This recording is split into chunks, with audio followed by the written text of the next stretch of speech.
حرق يمن إسرائيل نوفتنا موتا دبهات لك موتو لمني جيران.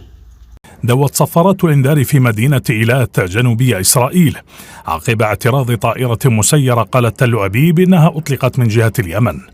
أيوة كانت تأسراني حتى بيوتها 4 هندي والغاني إن شاء الله بيتي إسرائيل هنا بدأ سلاف من شاريني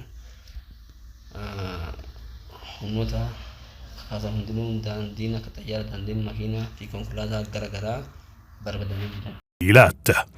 الجبهة الداخلية الإسرائيلية أعلنت بدورها أن صفارات الإنذار دوت لتحذير السكان من تسلل مسيرة أطلقتها جماعة الحوثي من اليمن، بينما أكدت وسائل إعلام عبرية أن إحدى الطائرات المدنية اضطرت إلى تأجيل هبوطها في المطار إلى حين انتهاء حالة التأهب. الهجوم الجديد جاء بعد ساعات فقط من إعلان الحوثيين تنفيذ عملية عسكرية نوعية استهدفت مواقع إسرائيلية في مدينة القدس بصاروخ باليستي متعدد الرؤوس. أيوة كانت تأسراني مليون إسرائيل مقالة وردون بربداني هني دان دين كونكولاتي فيه ورشالي أدى سابنا فيه كنين كان فكدهن تساني بربداني جيران.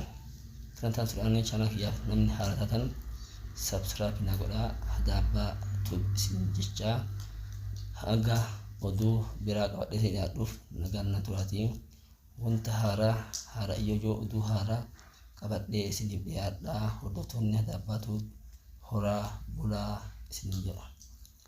Kanatti aansuudhaan namni musliima hundinuu uummata Filisxiin fi Gazaa bira dhaabachuun dirqama kennaa isin jedha. Hadaraa uummata Yahudii kana Rabbiin lafarraa balleessuu mallaqa dadhabdanii du'aa fi wanta humna qabdan hundaan irratti na hirmaadhaa isin jedha.